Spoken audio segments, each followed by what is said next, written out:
Hello guys, welcome to my YouTube channel. मेरा नाम निधि है और आज हम डिस्कस करने वाले हैं एंडोट्रैकियल ट्यूब के बारे में। इसमें हम एंडोट्रैकियल ट्यूब के बारे में डिटेल्ड स्टडी करेंगे। तो आइए बिना देर किए हुए हम वीडियो को शुरू करेंगे। तो सबसे पहले हम जानेंगे कि ईटी ट्यूब होती क्या है। तो ईटी ट्यूब को हम एंडोट्रैकियल ट्यूब के नाम से जानते हैं और ये एक तरीके की फ्लेक्सिबल प्लास्टिक ट्यूब होती है जो कि आपके माउथ या फिर नोज़ के रास्ते से ट्रैकिया तक इंसर्ट की जाती है, जो कि आपके एयरवे को मेंटेन करती है, आपके ब्रीथिंग पैटर्न को असिस्ट करती है। और जो हमारा ईटी ट्यूब डालने का यानी इंसर्ट करने का जो प्रोसेस होता है उसे हम एंडोट्रैकियल इंटूबेशन कहते हैं। क्लियर है? तो when a medications or oxygen are delivered through an ET tube, it is sometimes referred to an endotracheal tube inhalation therapy। यानी हम जब इंडोट्रैकियल ट्यूब की मदद से मेडिसिन्स या फिर ऑक्सीजन डिलीवर करते हैं पेशेंट को, तो उस दौरान जो जो प्रोसीजर हो रहा होता है उस प्रोसीजर को एंडोट्रैकियल ट्यूब इनहेलेशन थेरेपी बोलते हैं। क्लियर हुआ? नेक्स्ट हम इस डायग्राम में जैसे कि आप देख सकते हैं कि ये एक ईटी ट्यूब की इमेज है जिसे ये कोई पेशेंट है जिसमें हमने एंडोट्रैकियल ट्यूब को इंसर्ट किया हुआ है माउथ के रास्ते से। ये देखिए, माउथ के रास्ते से होते हुए हमने इसको ट्रैकिया तक इंसर्ट किया हुआ है। क्लियर हुआ? नेक्स्ट हम देखेंगे एंडोट्रैकियल ट्यूब की डेफिनेशन क्या होती है। तो ET tube is a tube placed into trachea. देखो, ईटी ट्यूब एक ऐसी ट्यूब है जिसे हम ट्रैकिया में प्लेस करते हैं। ये हमारे एयरवे को मेंटेन करती है, ऑक्सीजन डिलीवर करती है डायरेक्टली लंग्स में, प्रोवाइड करते हैं हम इसकी मदद से मैकेनिकल वेंटिलेशन और प्रोटेक्ट करते हैं हम एयरवे और एस्पायरेशन से अपने पेशेंट को। इसके मेन पर्पस क्या होते हैं? ईटी ट्यूब इंटूबेशन के क्या पर्पस होते हैं? तो सबसे पहला पर्पस, जैसे कि हमने बात की कि इससे हम एयरवे ऑब्स्ट्रक्शन से प्रिवेंट करते हैं और प्रोवाइड करते हैं हम इससे ऑक्सीजन थेरेपी डायरेक्ट लंग्स में। इसमें हम वेंटिलेशन की सुविधा भी हम इसकी मदद से प्रोवाइड करा सकते हैं। ये मतलब वेंटिलेशन क्या होता है? जो पेशेंट मतलब ब्रीथ नहीं कर सकते, जिनके अंदर ब्रीथ करने की एफिशिएंसी नहीं होती, उसको हम वेंटिलेशन थेरेपी की मदद से हम लोग उनको ब्रीथ प्रोवाइड कराते हैं। ये प्रोटेक्ट करता है अगेंस्ट एस्पायरेशन से, यानी ये प्रिवेंट करता है फ्लूड, फूड और वोमिट को आपके लंग्स तक पहुंचने में। एडमिनिस्टर कराने में आपको मेडिकेशन आप लोग नेबुलाइज करवा सकते हैं मेडिकेशंस को डायरेक्ट ही लंग्स तक, और ईटी ट्यूब की मदद से आप लोग डायरेक्ट मेडिकेशन को नेबुलाइज्ड करा सकते हैं। इसके इंडिकेशंस क्या, यानी कब कब हमें ईटी ट्यूब की रिक्वायरमेंट होती है? जब किसी का रेस्पिरेटरी फेलियर हो गया हो, या फिर लंग्स किसी के फंक्शनिंग करना बंद कर दिए हों, या किसी पेशेंट को कार्डियक अरेस्ट का हमारा पेशेंट हो, या किसी पेशेंट को सीवियर ट्रॉमा हुआ हो, हेड इंजरी हुई हो, या हमारा पेशेंट कोमा में हो या अनकॉन्शियस हो, उस दौरान भी हम लोग पेशेंट को मतलब ईटी ट्यूब प्रोवाइड कराते हैं। एयरवे ऑब्स्ट्रक्शन हो हमारे पेशेंट को, तब भी हम ईटी ट्यूब इंसर्ट कर सकते हैं। जनरल एनेस्थीसिया देने के लिए ड्यूरिंग सर्जरी, या प्रोवाइड सीवियर निमोनिया की कंडीशन में भी हम दे सकते हैं, या हमारा एक्यूट रिस्पायरेटरी डिस्ट्रेस सिंड्रोम हो, इस कंडीशन में भी हम लोग ईटी ट्यूब इंटूबेशन पेशेंट के ऊपर कर सकते हैं। अगर हम बात करें कि हमारे ईटी ट्यूब के पार्ट क्या होते हैं, क्लियर है? तो इसके भी मैनी पार्ट्स होते हैं, जिसमें से हमारा पहला पार्ट है ट्यूब सॉफ्ट। ठीक है, ये क्या करता है? एक मेन होलो ट्यूब होती है जहाँ से एयर पास करती है। कफ क्या होता है? एक बलून लाइक स्ट्रक्चर होता है आपके ईटी ट्यूब के एंड में, जो कि आप जब आपकी ट्यूब ट्रैकिया में पहुंच जाती है तो हम उस बलून लाइक स्ट्रक्चर को फुला देते हैं, जिससे कि आपकी ईटी ट्यूब ट्रैकिया में फिक्स्ड हो जाती है, यानी सील हो जाती है। पायलट बलून इंडिकेट करता है कि आपका कफ इन्फ्लेशन स्टेटस क्या है। कनेक्टर क्या है।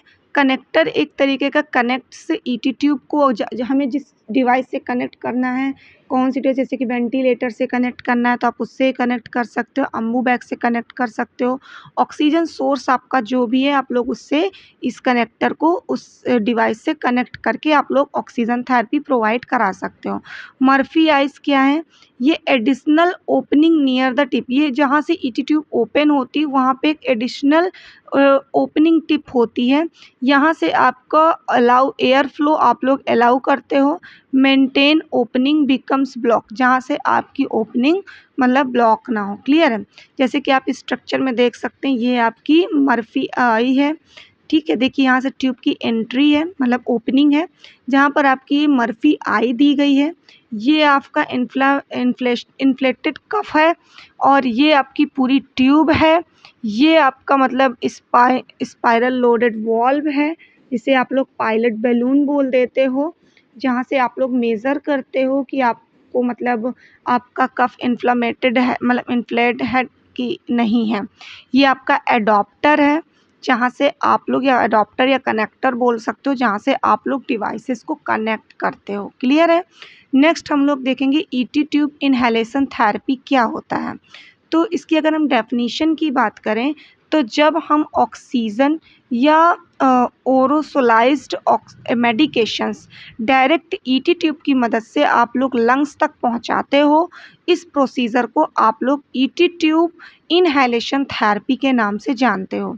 इसमें आप लोग जैसे कि कुछ कॉमन मेडिकेशंस का यूज़ करते हो, जैसे कि आपका सॉल्ब्यूटामॉल या फिर इंट्राट्रोपियम ब्रोमाइड या फिर एड्रेनालिन या स्ट्राइल सेलाइन फॉर सेक्रीशन या लूजन, जो आपके मतलब सेक्रीशंस सूख गए हैं आपके ट्रैकिया के आसपास या आपकी रेस्पिरेटरी ट्रैक्ट में, आप लोग उनको लूज़ करने के लिए आप लोग इसे प्रोवाइड कराते हो। इसके बेनिफिट्स क्या हैं, ये रैपिड ड्रग डिलीवरी में हेल्प करती है, ये डायरेक्ट एक्शन लेने में मतलब लंग्स में एक्ट करती है, बेटर एब्जॉर्प्शन में हेल्प करती है और यूज़फुल होती है ये अनकॉन्शियस पेशेंट में।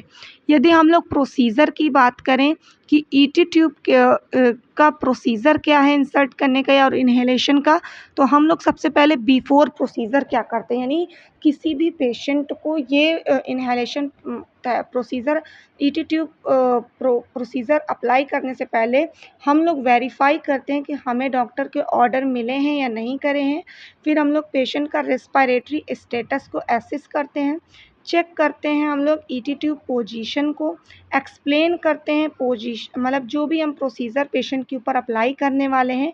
अगर हमारा पेशेंट कॉन्शियस है तो हम लोग प्रोसीजर प्रॉपरली पेशेंट को एक्सप्लेन करते हैं और जो भी इक्विपमेंट्स हैं जो लगने हैं हमें ईटी ट्यूब इंसर्ट के दौरान, उन्हें हम लोग प्रिपेयर करते हैं।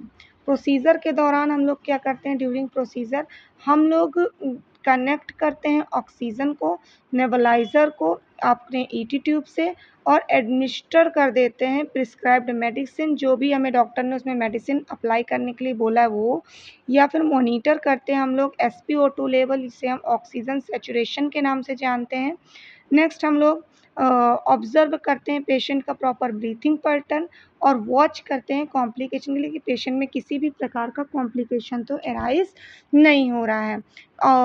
आफ्टर प्रोसीजर हम लोग क्या-क्या चीज़ों को असेस करते हैं, तो हम लोग रीअसेस करते हैं रेस्पिरेटरी स्टेटस, जो भी हमारी डॉक्यूमेंट फाइंडिंग्स आ रही हैं उनको हम फुलफ़िल करते हैं, अपने प्रॉपर इक्विपमेंट्स को क्लीन करते हैं, कंटिन्यू मॉनिटरिंग करते हैं पेशेंट की, जैसे कि आप लोग इस प्रोसीजर में देख सकते हैं। हमने पेशेंट को ये पोजीशनिंग प्रोवाइड की हुई है, हेड टिट मतलब हेड को प्रॉपरली मतलब टिल्ट करके हम लोग टिल्ट करते हैं।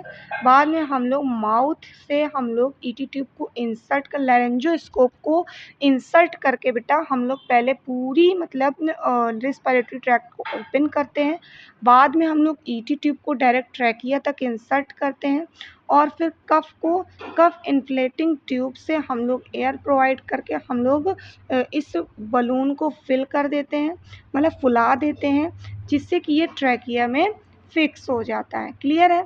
नेक्स्ट हमारी नर्सिंग रिस्पॉन्सिबिलिटीज़ क्या होती हैं? तो इंटूबेशन से पहले हमारा क्या रिस्पॉन्सिबिलिटी होती है कि हमें प्रॉपर अपने इक्विपमेंट्स को प्रिपेयर करना है, फिजिशियन को असिस्ट करना है और प्रॉपर वाइटल साइन को मॉनिटर करना है। और इंटूबेशन के दौरान हमें पेशेंट को असिस्ट करना है प्रॉपरली, ऑब्ज़र्व करना है कि पेशेंट का ऑक्सीजन सैचुरेशन क्या है और उसकी स्ट्राइल टेक्निक का हम लोग प्रॉपर ध्यान रखना है। इंटूबेशन के बाद क्या-क्या केयर करनी है, जो भी हमारा ट्यूब प्लेसमेंट है हम लोग उसे कन्फर्म करते हैं, सिक्योर करते हैं कि ईटी ट्यूब हमारा प्रॉपरली मतलब अपनी पोजीशनिंग में है या नहीं है।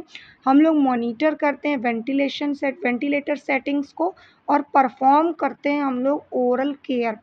सक्शन सेक्रीशंस अगर हमारे सेक्रीशंस सूख गए हैं या सेक्रीशंस आ रहे हैं तो हम लोग सक्शनिंग करके उसको रिमूव करते हैं या फिर हम लोग एक्सीडेंटल एक्सटूबेशन से हम लोग पेशेंट को प्रिवेंट करते हैं। इसके कुछ एडवांटेज भी होते हैं, जैसे कि ये सिक्योर करता है आपके एयरवे को, अलाउ करता है ये मैकेनिकल वेंटिलेशन को, डिलीवर करता है ये हायर कंसंट्रेशन ऑफ ऑक्सीजन को, आपके लंग्स को ये एस्पायरेशन से प्रोटेक्ट करता है, फैसिलिटेट करता है सारे सेक्रीशंस को प्रॉपरली रिमूव करने में।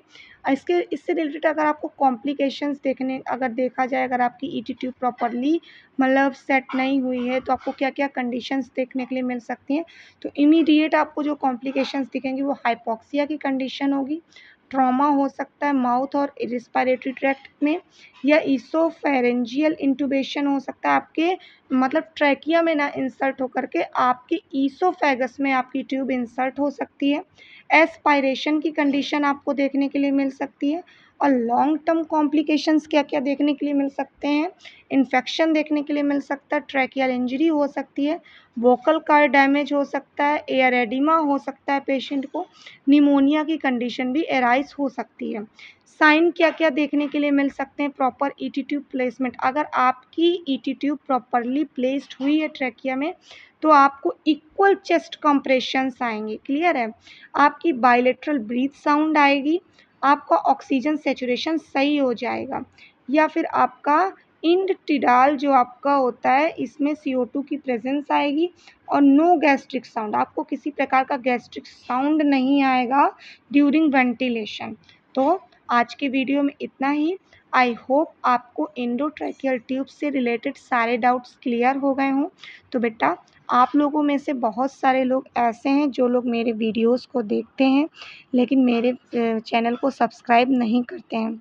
तो आप लोगों से निवेदन है, प्लीज़ आप लोग मेरे चैनल को लाइक करें, सब्सक्राइब करें एंड बेल आइकन को प्रेस करें। Thank you. आप लोग मेरे चैनल को भी प्रमोट कीजिए। Thank you.